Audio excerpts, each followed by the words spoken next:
Bonsoir, bienvenue dans cette nouvelle édition d'Info Soirée. Voici les titres à la une de votre journal. Atteint d'un cancer de la prostate, Wesley en phase terminale réalise le rêve de se marier grâce à l'appel don organisé par Radio Plus.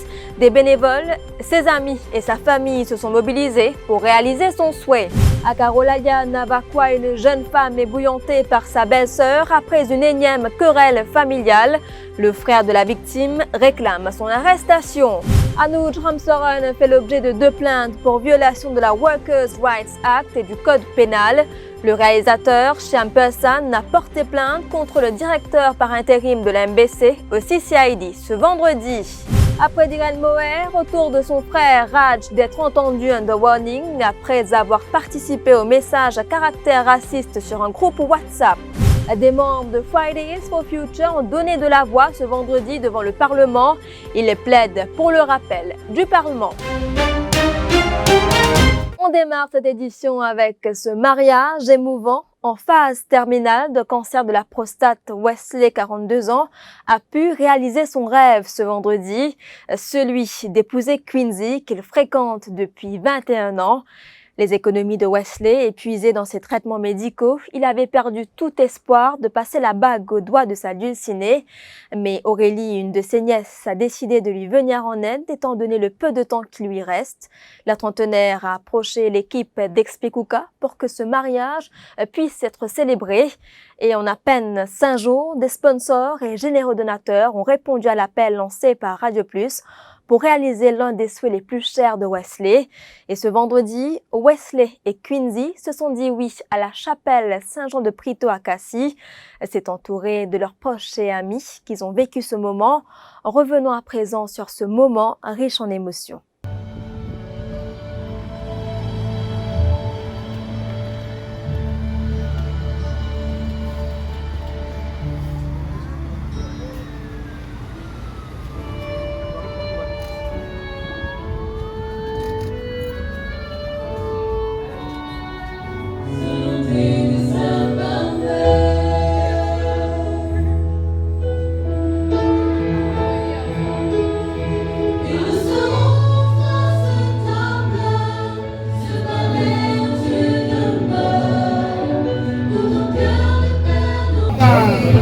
Merci Radio Plus. Dan new aussi Madia Beni Rayon. Kasih avec la bénédiction dans l'église. Remerciement ambulancier. Inédit. Taillé. Même si l'hôpital n'est pas en ici, man catering, tout le monde qui n'est aidé, man nièce, qui coopéré, pour faire l'événement. Tout ça, moment fort aujourd'hui, même passer là avec tout le monde, la famille, camarades, surtout Radio Plus, même ambulancier, tout le remercie de tout. Ils ont vraiment passé un moment formidable aujourd'hui. Et c'était un rêve tout le temps, je suis content qui est arrivé, mais il restait arrivé. Le grand jour, il est bien arrivé, il est passé à l'église, là nous à la salle. Je remercie de tout le monde.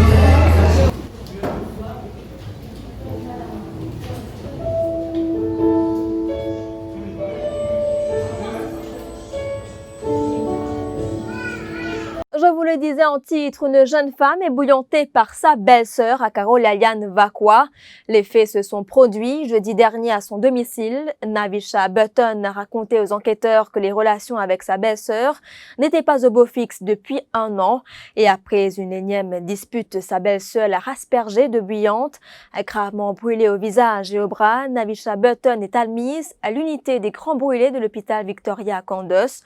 Son frère Kesaven lance un appel à la police pour que la suspecte soit arrêtée pour tentative de meurtre. Depuis une mariée, il y a une discussion avec Bessera, il y a une discussion avec lui. Bessera, il y a harassi. Même que tu as dit, il y a beaucoup de jouer, il joue, il bat, il ressuscite, tout ça. Ça a commencé par ça. Mais là, je vais dire, dernier qui me fait, Bessera, il prend des bruits. il prend des fruits, il bouillon de l'eau, il n'attend ni mettre l'insecte. Là, il a ça de l'eau là, il brûle sur l'armée net complètement, l'armée côté droite. Et puis, même dans ce film, il y a un mental brûleur. Il admet l'hôpital Candace et le 17, depuis aujourd'hui, c'est là pas arrêté pour la police. Jeudi, là, n'arrive pas quand il prend des louis, même si il écoute au lit, ça joue là, il écoute au lit, il dit, vous faites dormir, Également dans l'actualité, Sham Persson a porté plainte Central CID contre Anuj Ramsaran sous l'article 114 de la Workers' Rights Act pour violence au travail. Cela fait suite de vidéos partagées sur WhatsApp dans lesquelles on peut apercevoir une violente altercation entre le directeur général par intérim et le réalisateur. Son avocat Kishore Pratap affirme que personne n'est au-dessus de la loi. Suite à une lettre qui Sham Persson a écrite, en priorité, il a écrit une lettre là, au chairman de la MBC, qui je connais, suite à la lettre, je connais qui n'arrivait. Et puis nous dit, nous réservons le droit, en temps et lieu, nous pouvons faire une déclaration sous section 114 du Workers' Rights Act pour violence au travail. Et qu'évidemment, nous connaissons sa vidéo qui nous a montré qu'il finit dans une agression physique. Donc aujourd'hui, nous venons au Central CID pour compléter tout le processus afin que le travail se fait. Parce que nous vivons dans un état de droit que personne n'est pas capable d'être au-dessus de la loi. Ben, nous avons un coup. Ben, nous pouvons faire une plainte par rapport à ce qui est arrivé. Ouais, vous pensez, la vidéo-là, speak for itself, non? Développement dans l'affaire des messages à relance communal sur un groupe WhatsApp. Raj Moher a été interrogé de warning par le CCID au caserne centrale aujourd'hui. Il est le frère de Dhiren Moher qui a été arrêté hier dans le cadre de cette même affaire. Son nom figure dans le groupe WhatsApp. Il a participé aux conversations. Il a été provisoirement inculpé de breach of ICTA. Un autre suspect a aussi été entendu under warning dans cette enquête pour le même délit. La suite après la pub.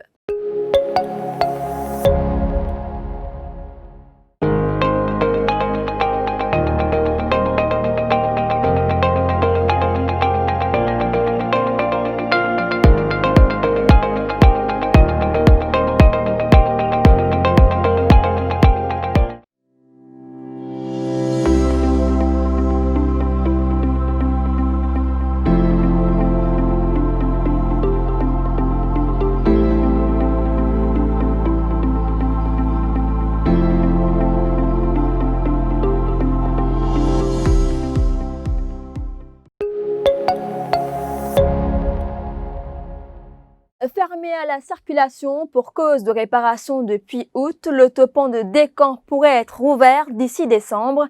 Les travaux devraient être complétés d'ici Noël. C'est du moins ce qu'indique le ministre des Infrastructures publiques, Bobby Ariram, à l'issue d'une visite des lieux cet après-midi. Le ministre a aussi précisé que c'est le contracteur qui se charge totalement des coûts pour la reconstruction de la rampe d'accès de l'autopont Descamps. C'est qui tout est en train d'être fait, l'eau ça c'est là, pour qu'il nous aille bien vite et qu'il nous capable, comment nous peut dire, très probablement jusqu'à la Noël, nous capable d'un autre cas de Noël qui nous ouvert ça autopont là. Et aussi, moi, je suis content à repréciser en présence de la RDA et du contracteur General Construction, M. Adam qui là, ça ban travaux là, le coût des travaux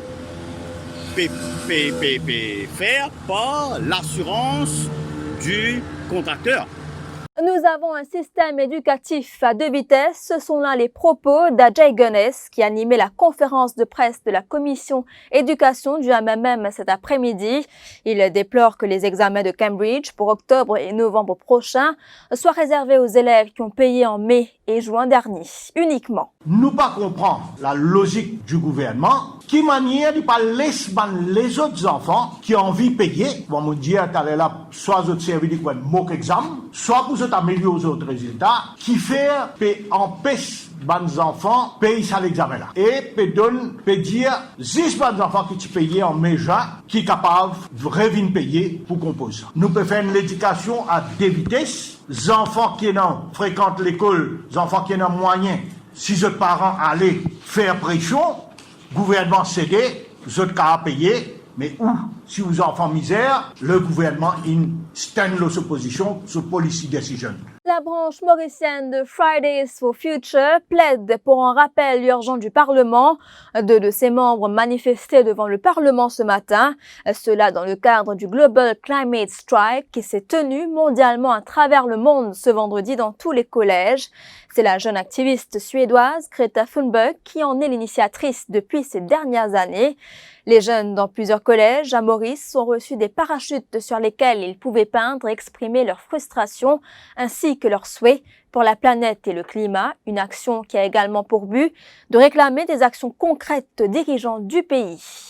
Aujourd'hui, quelques membres de Fridays for Future ont protesté devant le Parlement parce qu'aujourd'hui, c'est Global Climate Strike à travers le monde. C'est tout le monde devant l'école, depuis protester, depuis des bonnes actions, depuis le gouvernement, depuis le lobby, depuis les private companies pour remédier à changement climatique, pour faire bonne action vis-à-vis du changement climatique, mais aussi à la crise écologique. Donc ici, Maurice nous décide pour aller protester devant le Parlement, mais aussi il y a un étudiant devant l'école qui décide pour justement faire une affaire assez artistique pour faire du travail porté, notamment avec les autres activistes à l'international. Nous finissons recevoir un parachute, c'est une grande affaire que nous gagnons, que nous avons peine et exprime nous la voix par rapport à ça. Donc dans cette école-là, maman dit les âges depuis envie, comme on dit, profite de ces temps-là pour écrire des affaires, passer un message, dessiner des affaires par rapport au changement climatique, à la crise écologique et comment ça lui affecte du monde. Malheureusement, nous n'avons pas suffisamment de temps pour planifier la marche nationale, que nous invitons tout le monde. Nous pouvons essayer quand même de faire une action à une nouvelle échelle. Voilà, nous sommes arrivés à la fin de cette édition d'Info Soirée. Merci d'avoir été des nôtres. L'info en continu sur le www.defimedia.info.